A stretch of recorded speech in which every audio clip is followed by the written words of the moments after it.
শুভেচ্ছা সবাইকে। আমার নাম সপ্তর্ষি রহমান এবং আমি গত বছর অ্যাস্ট্রো অলিম্পিয়াডে একজন উইনার। আজকে আমি কিছু কোয়েশ্চেন সলভ করে দেখাবো। Question 1. An astronomer finds an object at a distance of 5.6 parsec from Earth. Based on the distance, which of the following is this object most likely to be? Option A, an asteroid in our solar system. Option B, a star in our galaxy. Option C, an artificial satellite orbiting the Earth. And option D, a distant galaxy. তো ফার্স্টে যে ডিস্টেন্সটা বলেছে 5.6 parsec, এই ডিস্টেন্সটা solar সিস্টেমে একেবারেই হতে পারে না, কারণ সোলার সিস্টেম এত বড় না। Option C, artificial satellite orbiting the earth, এটা সোলার সিস্টেমের চেয়ে আরো ছোট ডিস্টেন্স, সো এটাও হতে পারে না। Next, option D, a distant galaxy, এটাও হতে পারে না, কারণ আমাদের যে ক্লোজেস্ট গ্যালাক্সি আছে অ্যান্ড্রোমেডা গ্যালাক্সি, এটার distance around 765 kilo parsec from the Milky Way, so এটা একটু বেশি বড় হয়ে যায়। সো কারেক্ট অ্যান্সার হচ্ছে option B, a star in our galaxy. Next question. Where would you look for a supermassive black hole? Option A, in an orbit around a normal star in our galaxy. Option B, at the center of the universe. Option C, at the center of a supernova remnant. And option D, in the center of a galaxy. এই অপশনগুলোর মধ্যে in an orbit around a normal star in our galaxy একেবারেই হতে পারে না, কারণ black hole কোনো তারাকে orbit করে না, উল্টা ব্ল্যাক হোলকে কিছু তারা অরবিট করতে পারে। So option A is not correct. Option B, at the centre of the universe, ইউনিভার্সে কোনো সেন্টার এখন পর্যন্ত নাই, আমাদের এটা নিয়ে এখনো গবেষণা চলছে, বাট আপাতত সেন্টারে নাই, আর সেন্টারে একটা ব্ল্যাক হোল থাকতে হবে এমন কোনো কথা নাই। সো অপশন বিও না। Option C, at the centre of a supernova remnant, এটা পসিবল হতে পারে, কারণ সুপারনোভা যখন হয় এটা অবশ্য অনেক হাই ম্যাস ওলা একটা স্টার, নিশ্চয়ই ডেথ হয়েছে, সো এইটা পসিবল অ্যান্সার করতে পারে। বাট এই টাইমে যেসব ব্ল্যাক হোলরা হয় ওগুলা সুপারম্যাসিভ হওয়ার কথা না, ওগুলা আরো ছোট হয়। Option D, in the centre of a galaxy, C আর ডি এর মধ্যে ডি বেশি প্রবাবল, কারণ বেশিরভাগ গ্যালাক্সির মাঝখানে অনেক বড় একটা ব্ল্যাক হোল থাকে। সো এই কোয়েশ্চেনের কারেক্ট অ্যান্সার হচ্ছে option D, in the centre of a Galaxy. Next question. Which of the following geological materials originated as molten lava? Option A, sandstone. Option B, marble rock. Option C, limestone. Option D, igneous rock. এই সবগুলো রকের মধ্যে থেকে D, igneous rock হচ্ছে correct answer. Astronomy পড়ার জন্য আমাদের একটু general নলেজও দরকার, স্পেশালি আমাদের হোম প্ল্যানেট আর্থকে নিয়ে। Next question. At the altitude of the boundary between the troposphere and the stratosphere in Earth's atmosphere, the temperature is approximately option A, plus 20 degrees Celsius, option B, minus 58 degrees Celsius, option C, minus 80 degrees Celsius, option D, plus 10 degrees Celsius. এই চারটা অপশনের মধ্যে আমরা একটা জিনিস লক্ষ্য করতে পারছি যে চারটা অপশনই আমাদের একটু লো স্কেল টেম্পারেচারে আছে, আর আমরা পৃথিবী থেকে যত বেশি স্পেসের কাছে যাচ্ছি, লাইক অ্যাটমসফিয়ার যত উপরে উঠছি, তত টেম্পারেচার ডিক্রিজ করছে। এটা আমরা বুঝতে পারছি। সো অপশন এ 20 ডিগ্রিজ আর অপশন ডি 10 ডিগ্রিজ হতে পারে না, কারণ এগুলা আসলে একটু বেশি ওয়ার্ম।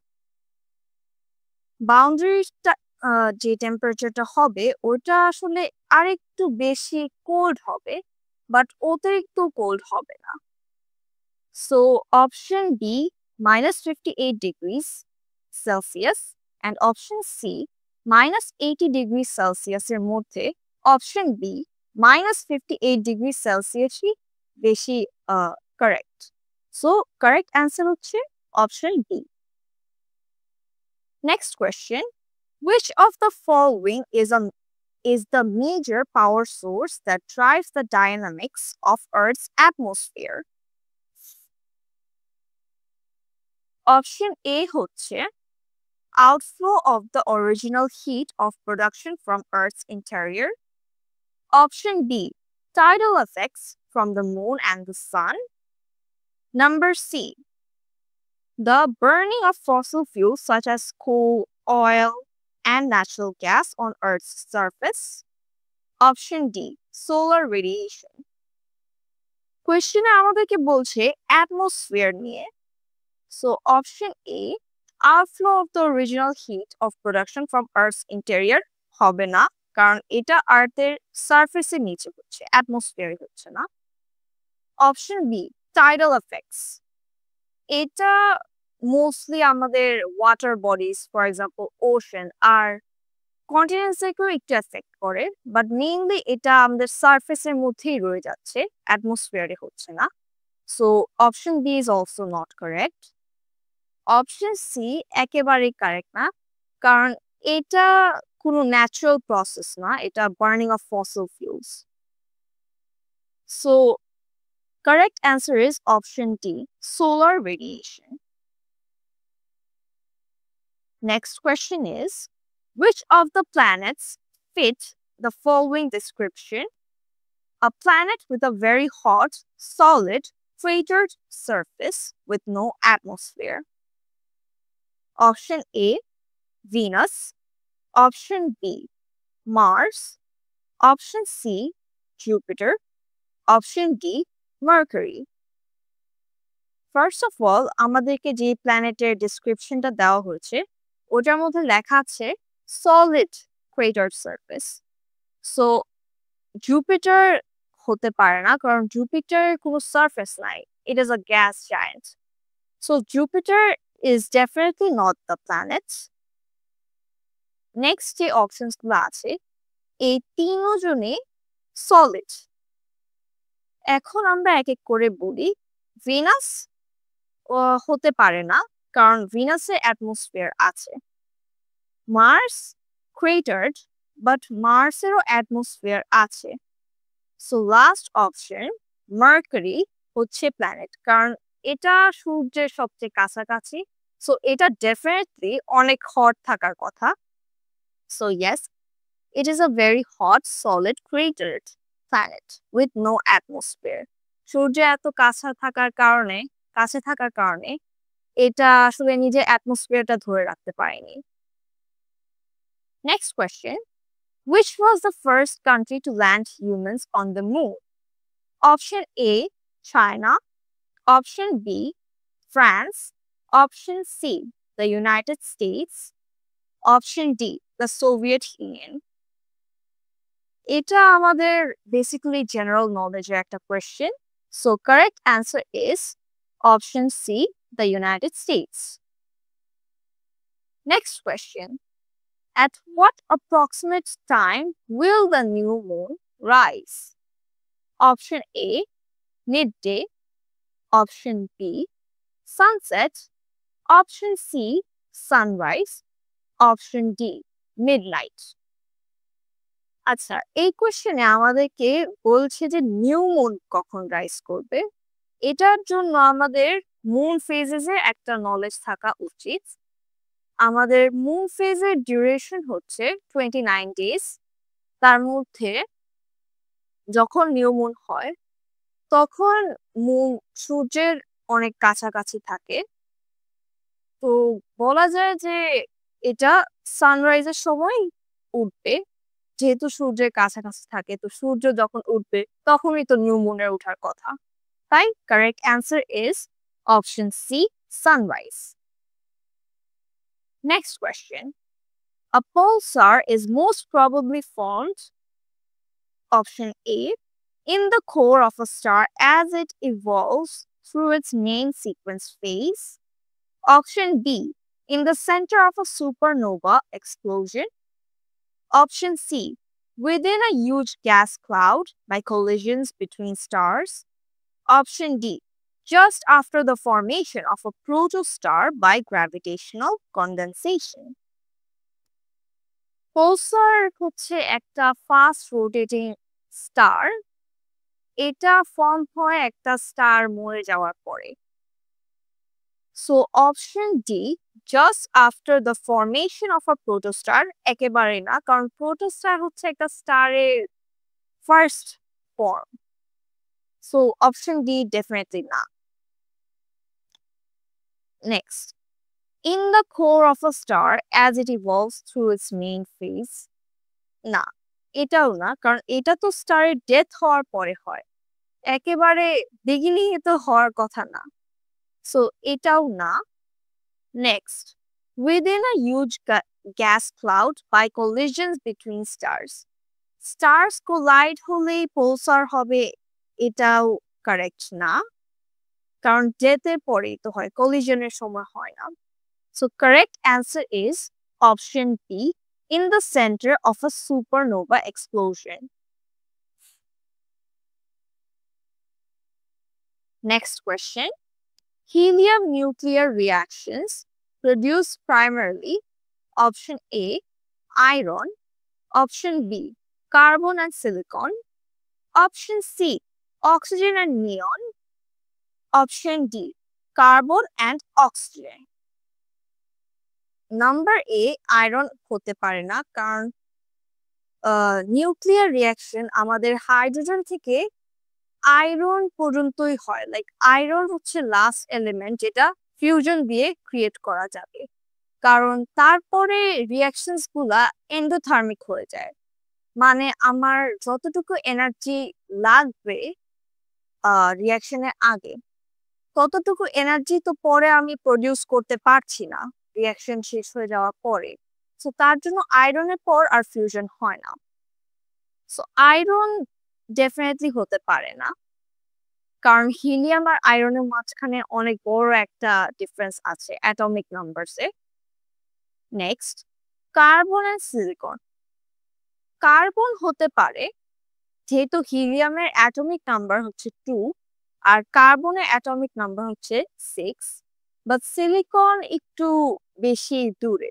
সো কার্বন আর সিলিকন দুইটা একসাথে হতে পারে না। নেক্সট, অক্সিজেন অ্যান্ড নিয়ন। হ্যাঁ, এই দুইটার অ্যাটমিক নাম্বার কাছাকাছি আছে, সো এটা হতে পারে।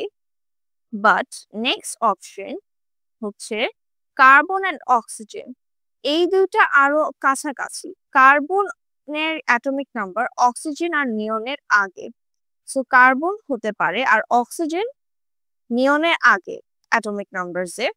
সো হ্যাঁ, কারেক্ট অ্যান্সার হচ্ছে D.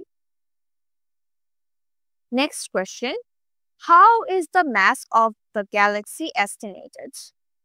Option A, by observing the bending of light from distant galaxies as it passes near the Milky Way center.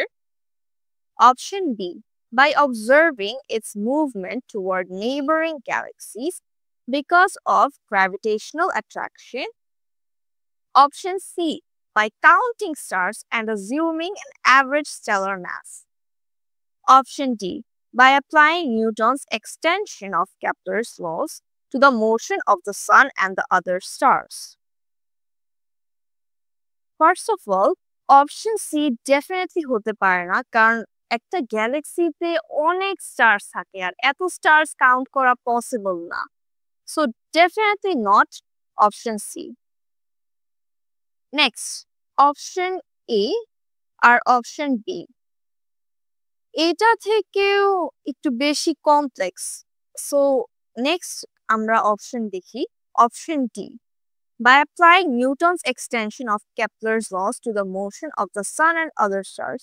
এটা সবচেয়ে ইজিয়েস্ট ওয়ে এই সবগুলো অপশনস এর মধ্যে, সো এটাই হচ্ছে অ্যান্সার।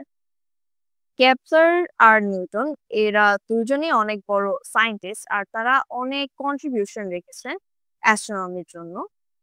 সো তাদের ল অ্যাপ্লাই করে আমাদের বেশিরভাগ ম্যাথস ক্যালকুলেশন লাগে আমাদের আসতে। So next question, the core of the sun, in which all the sun's thermonuclear energy is produced, takes up about option A 1/10 of the sun's radius, option B 1/2 the sun's radius, option C less than 1/100 of the sun's radius, option D 1/4 of the sun's radius. এই চারটা অপশনের মধ্যে আমরা প্রত্যেকটা অপশনে দেখছি যে fraction গুলো অনেক ছোট ছোট, এক্সেপ্ট অপশন বি যেটা বলছে যে half of the sun's radius. কোরের এত বড় হওয়ার কথা না, so option B is not correct.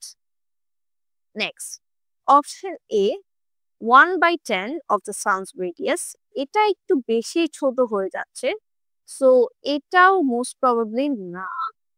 Next option C less than 1/100 of the sun's radius, এটা তো বেশি ছোট হয়ে যাচ্ছে, সো এটাও হওয়ার কথা না।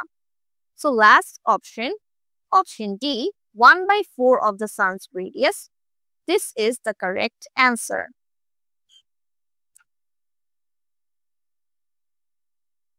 Next question, what process provides the power for the sun? Option A fusion of helium into carbon, option B fission of uranium to form lead, option C emission of neutrinos, option D fusion of hydrogen into helium. এটা অনেক basic একটা question, এটার answer আমাদের না জানলে আমরা বলতে পারি না যে আমরা কিছুই বুঝতে পারছি না অ্যাস্ট্রোনমি, এরকম একটা অবস্থা হয়ে যায় যদি এই কোয়েশ্চেনের অ্যান্সার আমরা কেউ না পারি। Option A fusion of helium into carbon, আমাদের ইউনিভার্সে সবচেয়ে বেশি এলিমেন্ট পার্সেন্টেজ হচ্ছে হাইড্রোজেনের, তারপরে হচ্ছে হিলিয়াম, আর তারপর বাকি সব এলিমেন্টস আমরা ট্রেস অ্যামাউন্টসে পাই। সো হিলিয়াম ইনটু কার্বন না।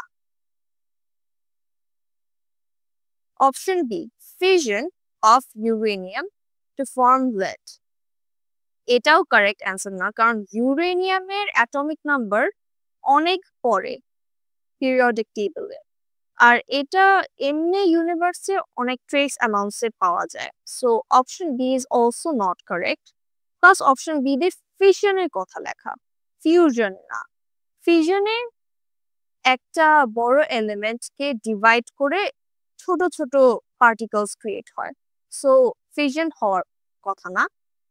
অপশন সি এমিশন অফ নিউট্রিনোস, নিউট্রিনোর মধ্যে অত বেশি এনার্জি নাই একটা স্টারকে সাস্টেইন করে রাখার জন্য, so definitely not option C. Last option fusion of hydrogen into helium, yes this is the correct option, কারণ ইউনিভার্সে সবচেয়ে বেশি আছে হাইড্রোজেন, তারপর হিলিয়াম, প্লাস ফিউশনে হয় এটা, so option D is the correct answer. Next question, if Venus has an angular diameter of 30 arc seconds when viewed from Earth at a particular time, how does this compare with the typical angular diameter of the moon? Option A 1/3600 as large, 1/30 as large, option B, option C 60 times larger, option D 1/60 as large. এটার জন্য আমাদের মুনের angular diameter জানা উচিত, যেটা হচ্ছে 0.5 ডিগ্রিজের মতো, around that. এখন এর থেকে তো বোঝাই যাচ্ছে যে ডিগ্রিজ আর arc seconds, arc seconds degrees এর চেয়ে 3600 times smaller. So definitely 60 times larger হতে পারে না। আমাদের 30 arc seconds আর মোলার অ্যাঙ্গুলার ডায়ামিটারের রেশিও বের করতে পারলে এই কোয়েশ্চেনের অ্যান্সারটা আমরা পেয়ে যাব। সো এই কোয়েশ্চেনের কারেক্ট অ্যান্সার হচ্ছে option D 1/60 as large. Next question হচ্ছে fill in the blanks. So first question A, dash is the seventh planet from the sun in terms of distance. এটা অনেক সহজ একটা কোয়েশ্চেন। সো এটা হচ্ছে Uranus, the seventh planet in our solar system. Next question. The only planet whose solid surface features can easily be seen through a telescope from Earth is dash. আমাদের solar সিস্টেমে চারটাই solid planets আছে, mercury, Venus, আর্থ আর Mars. এদের মধ্যে থেকে আর্থের সামনে like সূর্যের কাছে যারা আছে, মার্কিউরি আর ভেনাস, তারা আসলে ফেজেস দেখায়।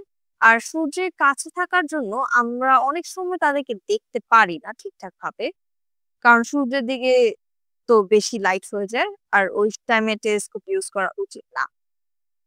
সো মার্কারি আর ভিনাস হতে পারে না, সো মার্স কে আমরা দেখতে পাই। So correct answer is Mars. The next question. The atmosphere of Venus consists mostly of dash gas. এটাও একটা general knowledge question. So correct answer is carbon dioxide gas. Next question. A star that is the source of periodic ratio signals is dash.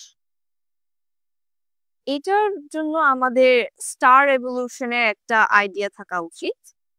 So correct answer হচ্ছে পোলসার। পোলসাররা অনেক fast rotating stars হয়, যেটা একটা main sequence ফেজের পর যদি স্টারটার অনেক বেশি মাস থাকে তাহলে ওটা একটা পোলসার হতে পারে। Next question. Mercury makes one revolution around the sun in dash days. এই কোয়েশ্চেনে আমাদের একটা জিনিস নোটিস করতে হবে যে টাইম ডিউরেশনের ইউনিটটা কি, কারণ অনেক সময় দেখা যাচ্ছে তাড়াহুড়াতে এক জায়গায় লেখা আছে ইয়ার্স, বাট আমরা অ্যান্সার দিয়ে দিয়েছি ডেজে, তো তখন কারেক্ট হবে না। আমরা কারেক্ট অ্যান্সার লিখলেও ইউনিট ম্যাচ করবে না। সো এরকম টাইপের কোয়েশ্চেনে সবসময় প্রিকশন হিসেবে দেখতে হবে যে কি ইউনিটে দেওয়া আছে। So correct answer is 88 days. এটাও একটা জেনারেল নলেজের কোয়েশ্চেন। অ্যাস্ট্রোনমি অলিম্পিয়াডের প্রিপারেশনের জন্য আমার নাম্বার 1 টিপ হচ্ছে বই পড়া। এখন অনেক বই আছে, আমরা বুঝবো কিভাবে যে কোন বইটা পড়লে আমার উপকার হবে? শর্ট অ্যান্সার ইজ সব বই উপকার হবে, বাট কিছু কিছু বই সিলেক্টিভলি পড়লে আরো বেটার হয়। যেমন ফ্লাভিও সেলভাটির fundamentals of astronomy, a guide for olympiads. এই বইটা স্পেশালি অলিম্পিয়াডস এর জন্যই বানানো হয়েছে। সো এই বইতে অনেক টপিকস আছে আর কোয়াইট ডিটেলসেই আছে আর সিম্পল ল্যাঙ্গুয়েজে আছে, তাই বুঝতেও সুবিধা আর এটা বেসিক্সও ডেভেলপ করে as well as detailed knowledge of that. So this book is a must. Next, basics develop করার জন্য আমি 3টা বই রেকমেন্ড করি। নাম্বার 1 হচ্ছে ম্যাথমেটিক্স অফ অ্যাস্ট্রোনমি। এই বইটা মেইনলি অ্যাস্ট্রোনমির ম্যাথের উপরই ফোকাস করে। এই বই থেকে আমরা অনেক বেসিক ফর্মুলাস এন্ড ইকুয়েশনস নিয়ে নলেজ গেইন করতে পারি।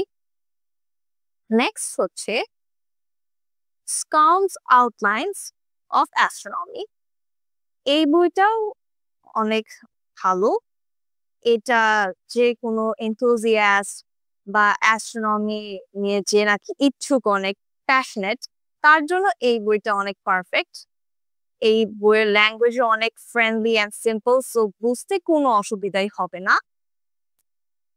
নেক্সট হচ্ছে এই বই A Problem Book in Astronomy and Astrophysics.